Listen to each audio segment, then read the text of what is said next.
Je lis du livre de Luc chapitre 10, les versets 13 à 15, ce qui suit. Malheur à toi, Chorazine. Malheur à toi, Bethsaïda. Car si les miracles qui ont été faits au milieu de vous avaient été faits dans Tyr et dans Sidon, il y a longtemps qu'elle se serait repentie, en prenant le sac et la cendre. C'est pourquoi, au jour du jugement, Tyr et Sidon seront traités moins rigoureusement que vous. Et toi, Capernaum, qui a été élevé jusqu'au ciel, tu seras abaissé jusqu'au séjour des morts. Notre thème, c'est malheur. Prions. Seigneur, nous venons de lire 3 versets du livre de Luc, chapitre 10, où Jésus parle de malheur sur plusieurs villes d'Israël, parce qu'elles ne se sont pas repenties.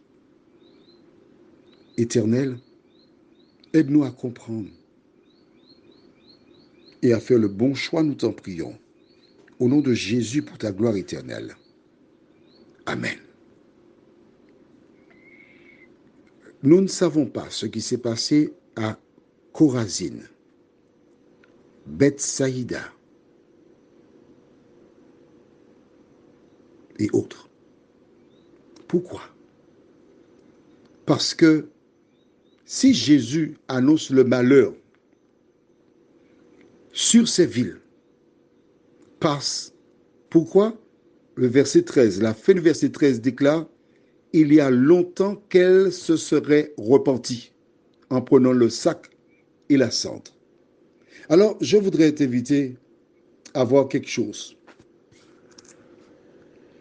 Comment les personnes qui ont une connaissance de Jésus sont toujours celles qui sont plus réticentes pour accepter. Elles se battent. Tandis que celles qui ne connaissent pas Dieu adoptent une attitude différente. Et cela m'a interpellé.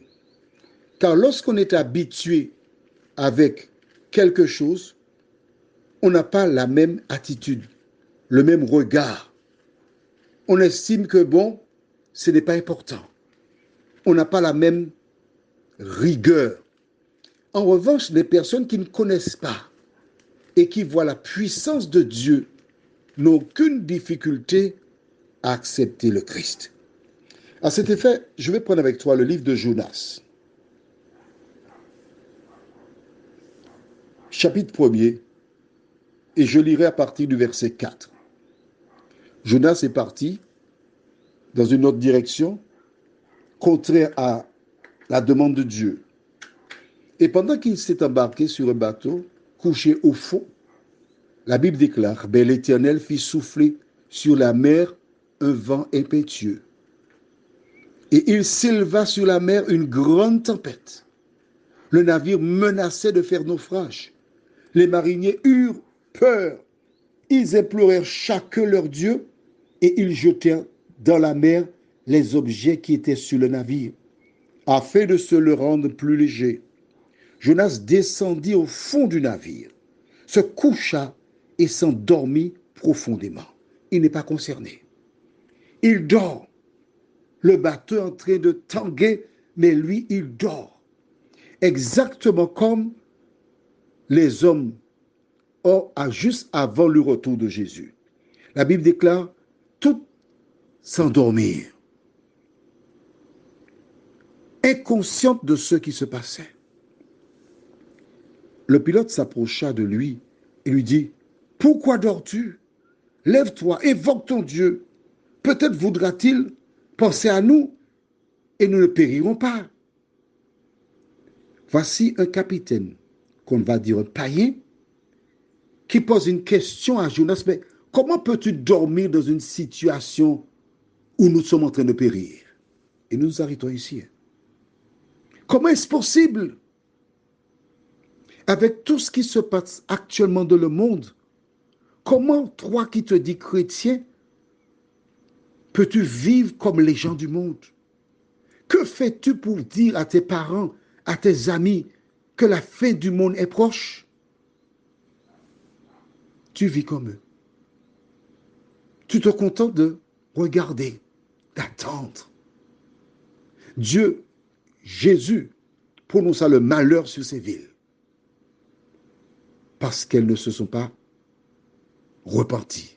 Elles ne l'ont pas accepté. Que fera-t-il de toi? Prions.